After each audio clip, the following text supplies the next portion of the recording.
Hi everyone, it's Rose Ramcharan, owner and director of Paint Me Colors Childcare, where we teach your child the value of love, work, and play so they grow up knowledgeable, confident, and well-rounded to take on their roles as the future leaders of society. Today I'm going to give you 7 tips on how you could choose a daycare for your child. What are the things that you should look at, or some of the things that you should look at when you begin to look for childcare for your loved one? So let's begin. Tip number 1. You want to find a daycare that is easily commutable. In other words, what's convenient for you? Some parents like for the child to be close to home so that when they get off work, they just travel and head towards home, pick up their child, and then they're right there close to home. Others like the fact that the child is closer to their work so that when the child has an appointment, they can take a lunch break or some type of break, get off, take the child to their scheduled appointment, drop the child back at daycare, and then they're right there at work. But whichever one is best for you, that's what you should choose, but you want to make sure that it's easily commutable, and also you want to check the traffic pattern. Is it going to be easy if you're traveling on the highway to get off the highway, drop your child off, get back on the highway, and still have a good flow of traffic to get to work so that you don't need to rush, but you're comfortable and you're able to be safe on the road going back and forth? The other thing is, for those of you that do not drive, and if you're relying on public transportation, then you want to ensure that that public transportation runs all the time. You don't want to be on a route where the public transportation only runs during rush hour, because if you need to get to your child, you need to be able to get to your child at any time. So that's another factor to look at. But whichever one works best for you, that's what you should go with, either being closer to home, closer to work, and of course on the public transportation, ensure that you're able to get back and forth all the time. Now, point number 2, the hours of operation. Those have to work for you. Some people have to be in to work very early, 6 in the morning, 7 in the morning. So you want to find a daycare that has those hours for you, where you can drop your child off at a convenient time and be able to still get to work on time. And on the other end, you also want it to be open long enough where you have enough time to get off from your job and still be able to travel and get to your child on time. And you also have to account in that traveling time for an emergency, anything that may happen on the road. You may need an extra 15 minutes, extra half an hour to get through traffic. With that said, just ensure that you're able to get to your drop-off on time and be able to get to work on time, and at the same time get off and get your child before their daycare closes if you're ever late. And point number 3 is the facility license. Is it licensed? Because in most states you are required to have a license in order to operate a daycare center. You can't just bring children into your home or into a center and just begin daycare. There are local, federal, state, and local laws that you need to comply with. And you must ensure that that facility where you're taking your child has been licensed and they are complying with the laws that has set forth for the care of your child. You also want to ensure that the teachers and the workers in that facility that's licensed are also qualified to take care of your children. The person that's leading and directing the program should, of course, be qualified according to the standards set forth in your state. So you will need to check those. And then those that are working there should have at least have some basic training in CPR and first aid, because you want to ensure that your child, if an accident occurs, your child can be taken care of properly and promptly by anyone. On to tip number 4. So what is the curriculum like? That is something that you want to look at. How is your child going to spend his day in daycare? You don't want your child just being fed or being put to sleep, but you want your child to be actively involved in doing things. So you want to look for an environment that has some structured play, some adult-led play, some independent play, so that they can develop skills on their own, as well as develop skills that are being led by a teacher or an adult.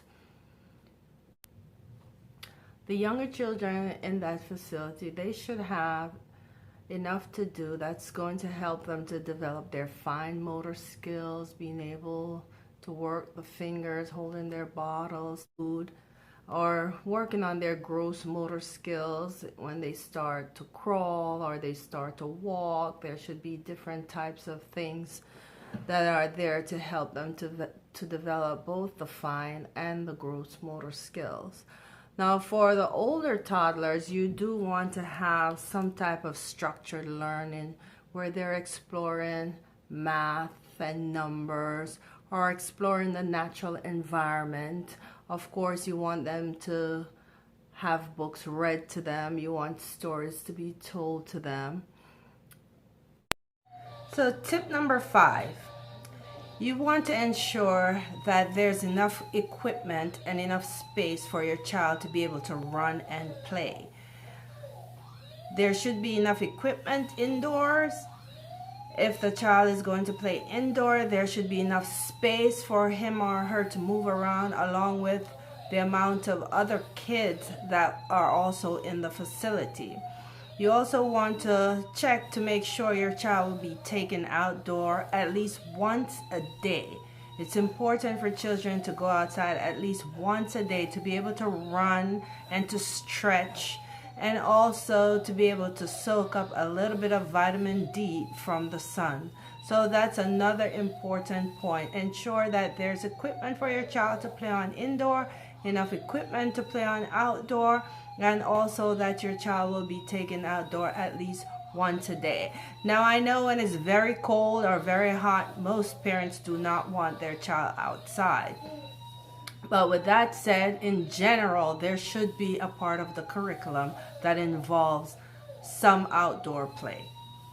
Now, on to tip number 6. Let's talk a little bit about meals. It's important that your child will be given a balanced meal while he's in daycare. You can do one of 2 things. Some facilities, such as mine, provides the daily meals. I usually give a breakfast, a lunch, and a snack. And those meals have to be balanced, well nutritious meals. You can look at the facility's menu, see whether or not the menu does have a balanced diet. And if you're not sure how to look at that, I'll be putting up a video soon about providing nutritious meals for your children. If what you see on the menu is not what you would like for your child, then you could make the meals yourself each day, and you could bring the meals into the facility for your child each day. Or you could have a combination of both. You could check with your center to see whether or not you could supply the meals some of the times, and your facilities supply the meals the other half of the time that you would not be supplying the meals. But ensure that if you're doing it or the center is doing it, the child is getting a balanced and nutritious meal. That's the most important. Again, like I said, I'll be putting up a video so that you can know what a balanced and nutritious meal should look like. Point number 7, and this is very important.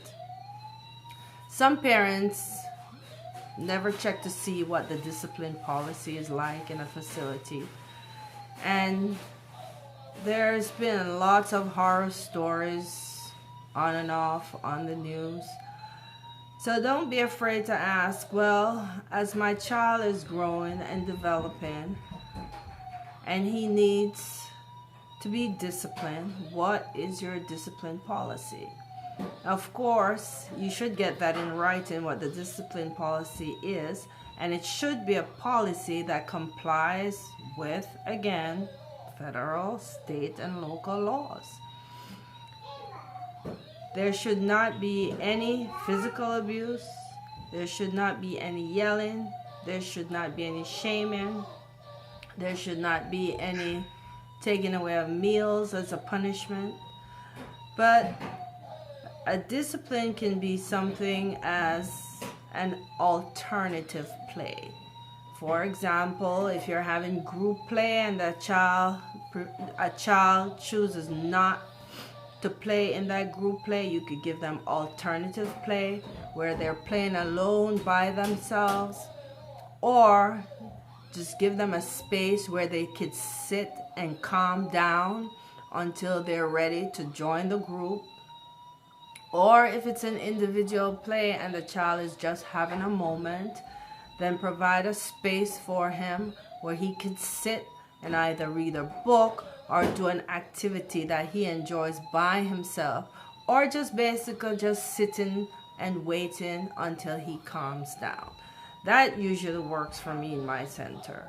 Other than that, nothing else should be included. I know some parents have different types of discipline that they instill at home, but it's best for you to just stick with the discipline that's going to keep your child safe and also keep you in compliance with what the federal, state, and local laws are. Anyhow, with that said, that was point number 7. I hope you like this video. I've just started doing a few videos, so your comments are very important to me. If you did like it, please give me thumbs up. Please subscribe so you could see my other videos as they come out, and please like and share on social media. Leave me any comments that you would like to leave me, and hopefully you will enjoy the next videos I put up in the next few days. Thank you again for joining. This is Rose with Paint Me Colors Childcare, where we teach your children the value of work, love, and play so that they grow up confident, knowledgeable, and well-rounded to take on their next roles as leaders of society. Thank you.